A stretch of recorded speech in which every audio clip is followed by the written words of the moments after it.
Hello, everybody. It is the Black Friday weekend. It's Saturday. I'm, of course, hard at work. While everybody else is out shopping, I'm here working. But, of course, this is a Christmas present for someone. And it. Oh, everybody sees me working in this bar. And everybody knows how much I work I put into these pieces.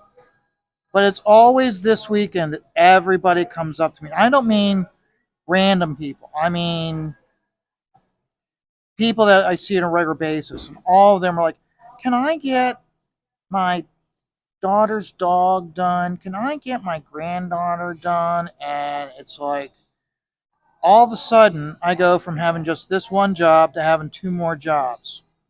So, busy, busy, busy. So I got three jobs total that gotta get done for by Christmas Eve. So I'm gonna be busy. So now one thing that's kind of nice about at least getting one of the other job other than this one is one thing that's been impeding me on this job is so the client's a regular in this bar. Well, his son and his girlfriend come in here a lot too, and this is a Christmas present for his son. So for me, it's one of those where it's like, oh. So whenever I see that they've come in the bar, I need to stop. I need to work on something else. So now that I've got these other two jobs, whenever they show up, I can quickly set this aside and start working on another piece. So that's a good thing. It's just it's a lot more work to get done. So, and this one here, I really want to get done with this one quickly. You can see I've got a lot more work done on the dog now. Um, for this video, I'm talking with you guys. I'm just working on this here because I can just work on this and talk to you guys without any problems. When I'm working on like the facial expressions, the facial parts of the dog with all the push and pull of the lights and darks with the fur, which is more so than a person, it slows. You gotta be much more careful. So I don't want to be doing uh, these detail areas while I'm talking to you guys. No offense. Same thing goes like when I come in here, like last night when I was working. Um, when I was just working, I'd be working on this area. But when it'd be a song that I'd strong bass, strong guitar licks, then I'm working on other areas because it just gets inside me. And that's where I do a lot of my work. What got me really is back in the days when this place had bands. Uh, you'd have a Saturday night, I'd be working, and the band would be playing, and it would be loud, and they'd get the bass thumping, and I would just, I would actually start. I would see that my stippling would go almost in pattern with the bass drum, which doesn't work out too well when I'm working on fur or details. But a lot of those is back then was I'd be like doing like say the clothing. So like when I'd hit something with a strong beat, I'd be like, I'd be like really hitting it hard. So that helps out when I'm doing this area.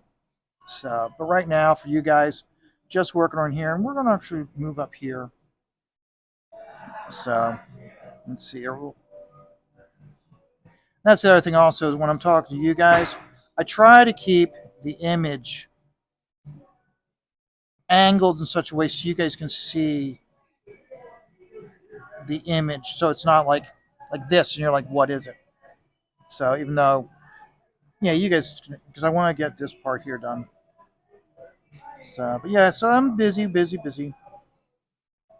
So, and I gotta tell you something. Kyla has been on fire with her surveys and questions. She got into yesterday asking about quality of the books, price points versus quality, and I'll tell you some. In some instances, um, stick to story, stick to art, stick to the writing. You can have a good book with low paper quality, because if you just focus, if you have a bad book with high quality paper, you're not impressing anybody.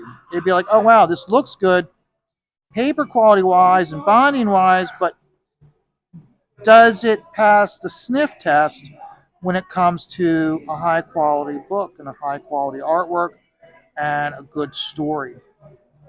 Um, for instance, I'll tell you, like Graham and Aaron, and everybody knows I'm big fans of them. I don't hide it. Those guys, the paper quality matches the story and the art. At the same time, also, you take a look at Aaron puts a lot into his story, but he doesn't go super crazy with the coloring. The coloring is just basic, solid, and that's all you need. I think a good example for this is the current G.I. Joe book that Larry Hama is doing. When it went over uh, to Image, the first thing I noticed was the artwork got a major upgrade. Okay, I don't know the name of the artist who did the first story arc. I think it was the first 4 or 5 issues he did, and it was really good. It had a Joe Kubert feel to it, even though you could tell that the book was that he was doing it all with computer. And then after him, Paul Pellier took over for about 5 issues, and he also put a lot into it. Not and here's the big thing with Paul I noticed was that he was really researching it, and even he admitted when I asked him about it, he said how apparently there's a liaison between Image and GI Joe and Hasbro, and the woman who's there who's in charge of it, she really knows GI Joe. So I guess he got compliments from her on how close to model were all the characters and the vehicles and characters. So that was really good. So, but overall, I mean, if you really take a look at the quality of the book, yeah, it's great. But then when you look at the paper quality, okay, it has a lesser paper quality.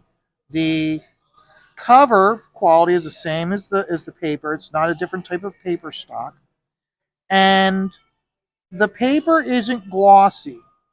The paper is the paper has a slight texture to it. Now, I would all argue that it's got a lower paper quality than a lot of books that are being crowdfunded. But it doesn't affect. In fact, I like the fact that it's on a lower quality because you look at the quality of the printing.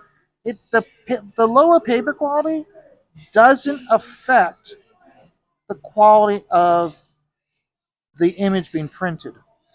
It doesn't affect any of that stuff. So, and because of that, I look at how like some of these people going like it's really high quality paper, and some of it's really. Some people they look at it and you went with too thick of a paper, and I don't know. It doesn't improve the book.